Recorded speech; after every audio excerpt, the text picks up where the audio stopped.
And of course, Israel there speaking on that Gaza resolution that was passed by the UN. Of course, a watered down version, as we are told by both U.S. and Israeli officials. Taking a live look over Gaza at this hour, I do want to get back to this breaking news that we have been following here all throughout the morning, as we are learning that 14 Israeli soldiers have been killed in combat in the Gaza Strip over this weekend.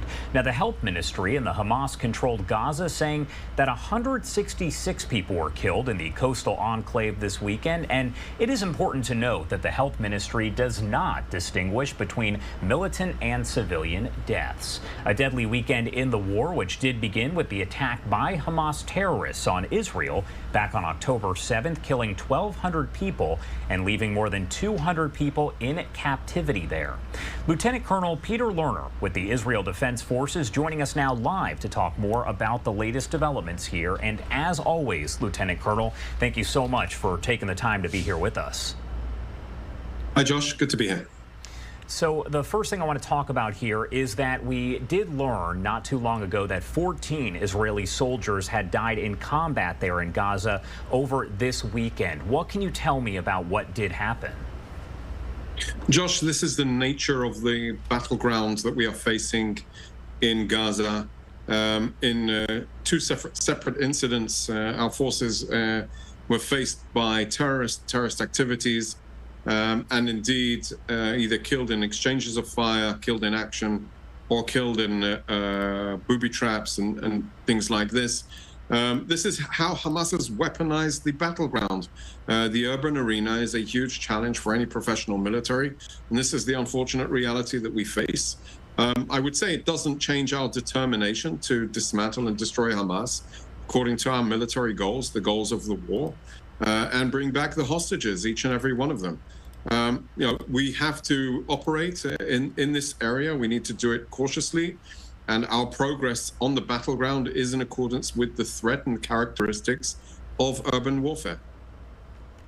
And I want to show this video that was released here by Israeli forces just yesterday. Can you tell me about the strike that took out the man who is believed to be responsible for the supply and production of weapons for Hamas? How significant of a move is this?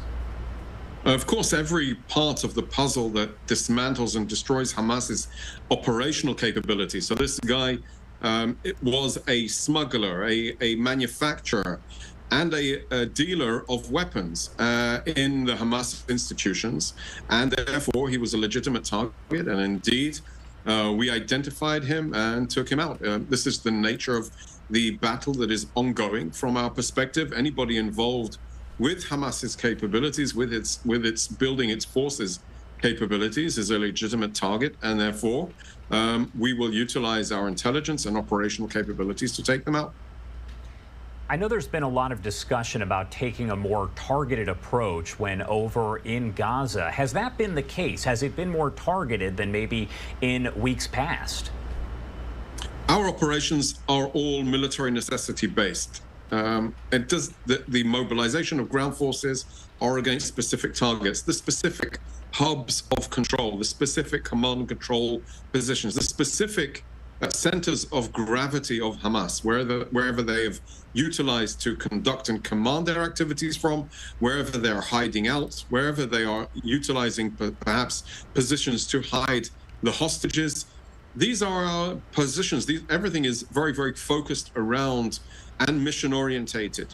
Of course, the reality on the ground is, as we progress forward, the vastness of the amount of targets, the potential targets, goes down, and the apparent operations seem to be less widespread. I wouldn't read into that too much. I would definitely understand that as the operation moves forward, the nature will be one where it will be less intense, less, I would say, high level, vast amount of forces. The need for a vast amount of forces will be less necessary, and as such, we will continue to operate in order to achieve our goals. And we've talked about this in the days after those three those three hostages that were taken by Hamas back on October 7th were mistakenly killed by the IDF. There were some, I guess, words that were shared with IDF troops in a way to ensure that something like that doesn't happen again. So what is being done within the IDF and, with the troops to make sure that there isn't a similar situation, as we know more hostages are being held there in Gaza? This is a very painful incident, a tragedy. Truly, the soldiers are there in part to bring home the hostages.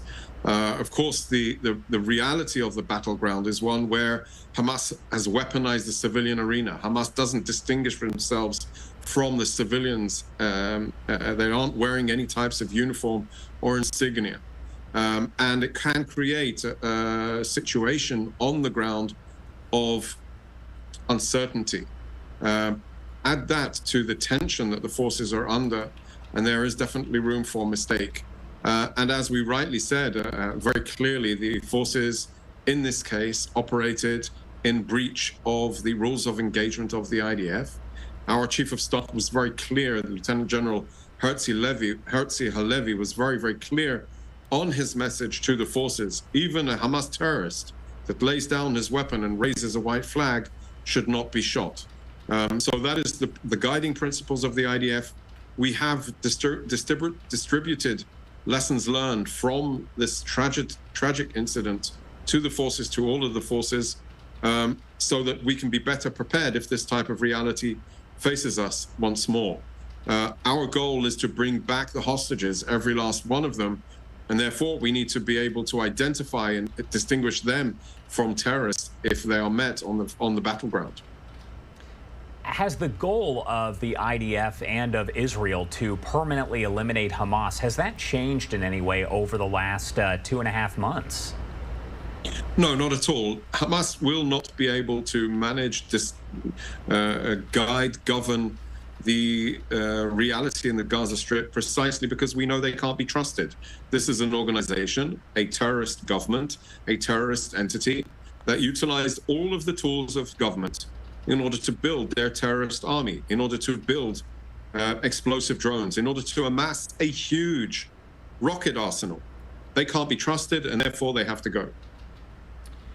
We talk a lot about Hamas during the war, but it's important to note that there's also attacks that are coming from Hezbollah and from the Houthis, correct? Yeah, absolutely. We're seeing every day, and today as well, in the north, on the border with Lebanon, we've seen an increase in activities by Hezbollah. They are jeopardizing the sanctity of Lebanon. They are definitely should be watching very cautiously about what we're doing to Hamas in the south. Excuse me. We are maintaining a defensive posture, but increasing our activities against Hezbollah when they're attacking us, preempting strikes when they're planning to. And the same goes for the Houthis that are launching cruise missiles against Israel and jeopardizing the naval routes in the Red Sea. So they are definitely a menace to security, to stability, and to the sanctity of the region. I would say these players, these menaces, are being utilized cynically by Iran, who is pulling the strings behind Hezbollah, behind the Houthis. The weaponry that they are using is definitely based or supplied by Iran. And there is this invisible hand that is guiding Hamas, Hezbollah, and the Houthis in order to destabilize the region. We are determined to protect ourselves, and we're determined to make sure that these organizations cannot threaten Israeli sanctity. All right. Lieutenant Colonel Peter Lerner there with the Israel Defense Forces. Thank you so much, as always, for taking the time to join us here and break down the latest. Is there anything else you want to add before I let you go? No, it's very, I would say, very emotional days. It's Christmas Eve, so I'd want to wish you and all of your viewers a Merry Christmas. We hope that the new year will bring us peace we will make sure that we can operate in order to bring that peace to the people of this region, to Israel, and restore safety and security to all of us. All right. Thank you again for taking the time to join us here, especially on Christmas Eve, and break down the latest. We appreciate it. Thank you, Josh.